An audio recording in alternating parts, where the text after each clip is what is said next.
Hello, welcome to Sky Sweaty Record Review, episode 119. It's the only first listen new music review show hosted by a French professor immediately after leaving the YMCA.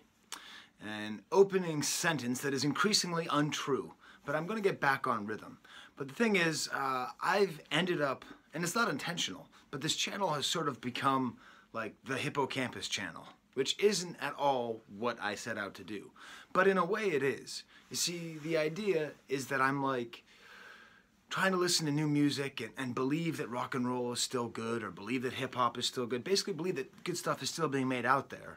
Because I think if I start to believe that no good music is being made, I feel like that's me starting to die. And I know that's a weird thing, because we're all starting to die the second we're born. Thanks, French books. But, you know, like, so that's kind of the idea, you know? And when I first listened to Hippo Campus, I didn't know anything about them, and I listened to them, and their fans responded so much to the video, and then I ended up sort of getting more into them. And so I've now seen them 2 times. Oh, you're wondering about the suit, aren't you? Okay. On the last day of classes, which it is today, I wear, this is my dragonfly suit. It's to like represent celebration. And it's to look like a henchman in a kung fu movie, like the guy who gets shot like immediately. You know, like the big bad guy walks into the room, and I'm the guy who's like, huh, and then I get shot immediately. Anyways, my brother has the same suit.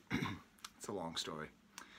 Anyways, so I've seen Hippo Campus now twice in the same week. I saw them in Toronto, and now I've seen them in Syracuse.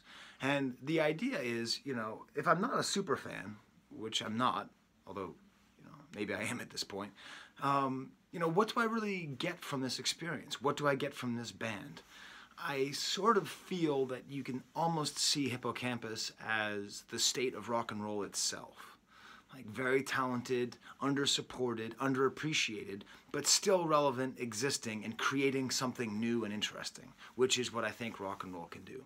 So this is what I'm going to do. I'm going to talk about the concert, and then at the end, I'll do the kind of thing I did last time. I'll talk about the experience of going to Syracuse, the food I ate. I'll talk about the merch that I bought and stole. Not stole. I didn't really steal it. And I'll talk about the experience of going to concerts with your kids, which is something that I did. And about not being the oldest person at the concert. So in general, you know, if I had to compare these 2 shows, I would say that the audience was much better in Syracuse. It was in this cool theater, the Westcott Theater in Syracuse, that used to be a movie theater, and they just converted it to a concert. So the nice thing about that is that it's on a slope. So my kids, they're not even short, but you know, they're shorter than most adults. At least my daughter is. They can like stand in the back and see. And the place is so small that, you know, we felt like we were really up next to them. The band seemed a lot looser. Maybe they were less nervous because it was a smaller crowd. Maybe they weren't still crying from those 2 people who didn't show up to the meet and greet. Who knows what it is. The only downside of the venue is that there was this like group of women talking like 5 feet in front of me. And like, what are you doing here? You know, why'd you come? You come here to talk loudly over the, I mean, I understand the opening act. Oh, and also I'll talk about the opening act at the end as well. But, you know, talking during the main act, what's the point of that? So what I want to do is I want to talk about the members of the band individually and then collectively. Because as I said in the last video, the thing I really like about them is that they are all interesting individual musicians. And then the way they play together is also interesting. And that's what, you know, that's what I love about Radiohead. That's what I loved about going to go see the Grateful Dead back when I used to do that a long time ago. That's like what I like about, you know, like any great band in concert. I think that's the defining feature. So let's go member by member. And Hippo Campus fans, I've memorized all of their names. Are you ready? Here we go. The Bo Burnham guy, lead singer. His name is Jake. The drummer, Jake Paul. Whistler, the bass player, who I called Riverdale, Zach, the trumpet player, DeCarlo, and the rhythm guitarist, the guy I called Vincent Cassell. his name is Nathan. So I'm going to go sort of in that order, which is the order that I like the members of the band, and talk about them individually, and then say how does it all fit together when they all play together. So I mean, just starting pretty easily with Whistler. I mean, the drums are part of what I love about Hippo Campus. What makes him so interesting is how easily he plays. My daughter said he looked robotic, but my son, who's a really good drummer, like, it was really fun because Whistler would play something, and my son, who's trying to play cool, he's 13 years old, he's at a concert with his dad. I mean, that's rough, right? He just, at a certain point, like, he you know, he's like sitting here looking, and then he'd just look over at me like, and then he'd go back, you know, because like he'd just do something awesome in the drums. And the way the concert's set up, Whistler's really well featured. He's very high, very central. He's not in the back, so he's just great. He seemed very happy. He seemed like kind of goofy, like messed around with the members of the band. That's one way they seemed looser. They seemed happier to be with each other and to interact. Moving on to Bo Burnham, Jake, the lead singer, he seemed less nervous. I've watched some of their concert videos to try to pick videos to tell you to watch, and it's like crazy. Like, this band has changed their look completely. I think DiCarlo was added late. I don't know. He's not in the older videos. Sometimes they have long hair. Sometimes they have short hair. Sometimes, like, they just look all kinds of different ways. So this time, the lead singer wasn't like really kind of like nervous and doing tons of this. He seemed a lot more at ease. The thing about him in concert is it's just really impressive.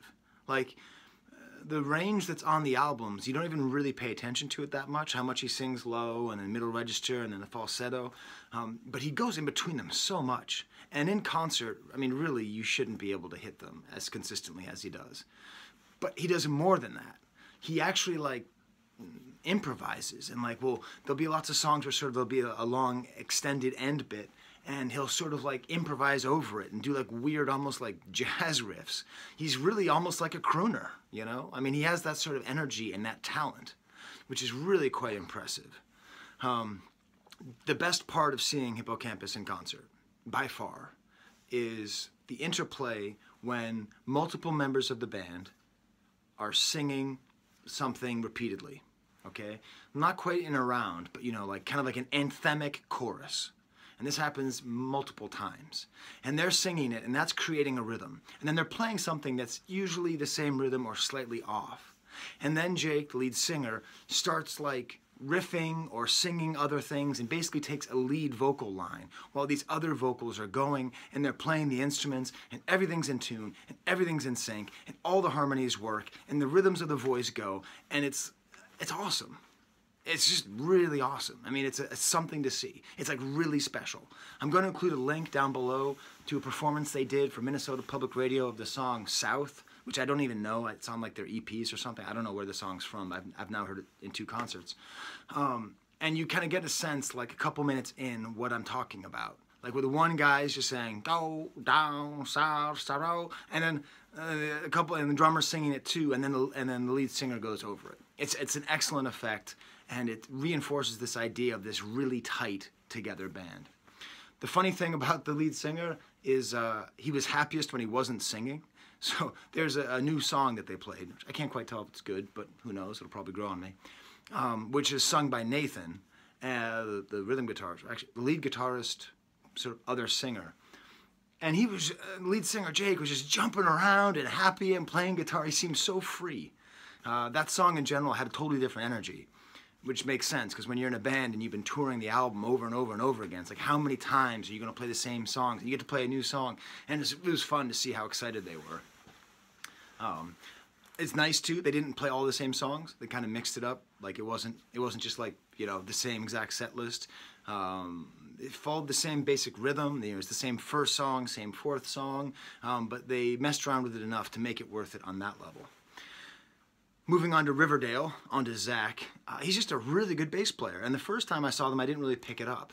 I knew that I liked his bass tone, but again, he has restraint at the right times, and then there was like, he had a solo, like just this bass solo at the end of one of these songs, and it was just great. And then when he plays keyboard, it's wonderful. And he and DiCarlo, the trumpet player, who I called Fishbone last time, they sort of form like one unit, where when one plays bass, the other doesn't, and when the other does something else, you know, like they give a richness to the band with their ability to like go play keyboard and then the other guy plays bass, or going to DiCarlo, like he ended up playing a lot of percussion, you know, and like it ends up making the sound a lot more full. Going back to Zach, I think he's the hottest member of the band. Like they're all very handsome guys, and you know, I'm not like attracted to men necessarily, but I know I have a lot of Hippo Campus fans, so that's gonna put in the comments if I'm right about that. He's maybe the most at ease up there, so maybe that's just it, because everyone else seems a little bit nervous. I don't know. I think that'll get me a lot of comments from Hippo Campus fans. It seems, based on my analysis of their fan community, that is one of the great questions. Who's the hottest member? Going back to DiCarlo, he has this really cool effect. So the thing is, I mentioned this in the first video about their concert, where he plays trumpet mostly, and sometimes he plays, I think, a flugelhorn.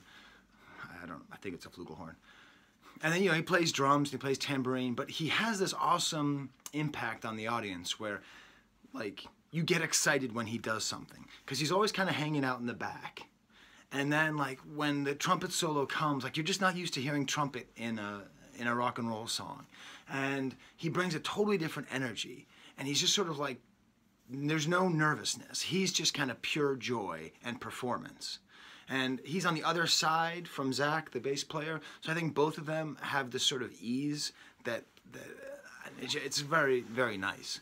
I'm tempted to compare DiCarlo to Clarence Clemons, you know, of Bruce Springsteen's band.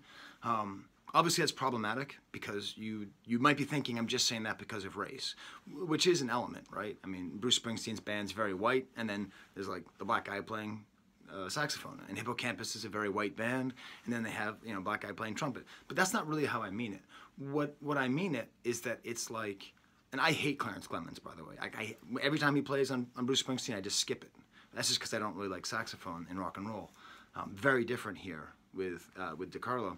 So when he plays for the live audience, it's just an exciting instance, and you get excited for it to happen, and it happens, and it's so different, and it's not the guitars, it's not the bass, and it's just excellent.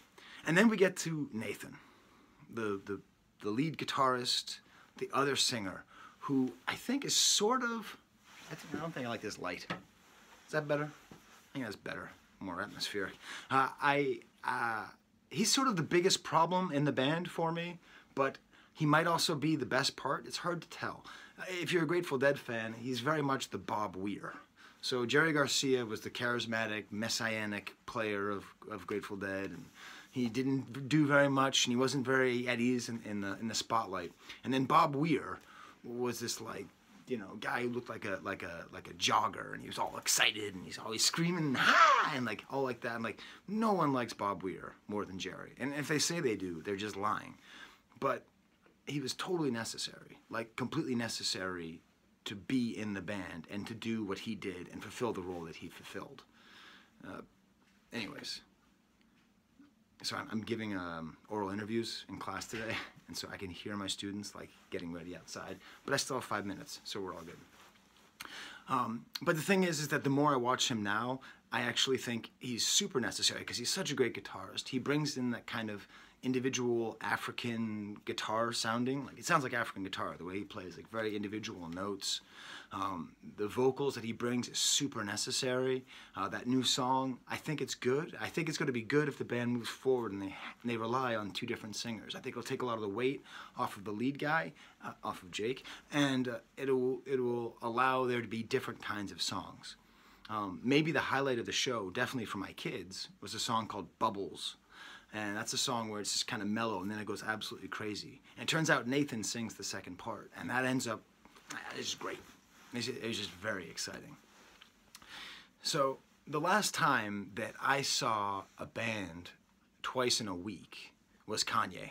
I saw him in Toronto, and then I saw him in Albany. The time before that I saw two times on the same tour was Stromae, the Belgian singer, one of my favorites. And it's fun to do this for a band that I don't even know that well. And it's really worth it. They really are one of the best bands I've ever seen in concert. I think I have to say that. And I've seen a lot of Dead shows. I've seen a lot of Radiohead shows. I saw Nirvana, Pearl Jam, a lot of these great bands, Allman Brothers, I've seen a lot of bands that people call the greatest bands around, and part of what they do is that even though they're a small band with a small following, they manage to have the rock star feel. Like you want to see them. Like they're so different. They're kind of like, like the giants, like gods up there, which is really cool to see in a band that you could pay $25 to see in a really small theater. I'd say the only real downside is they put 2 slow songs next to each other, and my daughter was really tired, so that kind of brought her down. But one of them was Monsoon, which is a great song. Okay, so that's my review of the concert. If you've not seen Hippo Campus in concert, you should see them. If you're a fan of them, you should see them twice in a week. You should just do it, because they are a band at the height of their power, and that's what you want to see. That's what you have to see. It's also a funny thing, because I've been buying concert tickets and everything. And here, let me show you something. So, so I went to go see this concert, and I went with my kids, and I went with my girlfriend, and I went with my nephew, which is cool. He met me there. Really cool guy. Good guy. Eat your toss up. And I bought all the tickets. And then when I was there, I said, I don't have any of their albums on vinyl. So, I got Landmark on vinyl, and I got Bambi on vinyl. And then I asked the guy who runs the merch table, this cool dude with a beard who remembered me from Toronto. I was like, hey, can I buy the poster from the actual gig? It has the date of the concert. And he was like, just take it. So I got 5 people to go to the concert, plus all this vinyl, and all of that was like $160. And I'm currently in the process of trying to buy tickets to see Billie Eilish in Toronto. And in order to get 1 ticket on the lawn, it's going to cost me $180. And she's probably only going to get 5 of those dollars, 10 of those dollars. Some scalper's going to get most of it. Ticketmaster will get the rest of it. And when I talk about supporting music, it's really cool to know that I spent this $125 and Hippo Campus, $160. Hippo Campus is probably going to get like $80 of that. I'm actually supporting these artists to go out there and be artists and do these things for us, Anyways, I will also do a concert review of Billie Eilish, William Eyelash. As far as Samia, the opening act, the first time I saw her, I thought she was it's weird, because she's kind of like Jake in the way that her vocal range is astounding, and it's unbelievable that she can actually do on stage what she does on her records. I mean, just amazing accuracy with an amazing amount of range. But somehow, someone needs to get to her and tell her, Samia, stop trying to be sexy. A lot of her songs are about being objectified, and then she objectifies herself. And she flops around on the ground and shows off her belly button and shakes her boobs and all this stuff. And it's if you're gonna do that, you have to really do it. But that's not who she is. She's a good songwriter and a good singer.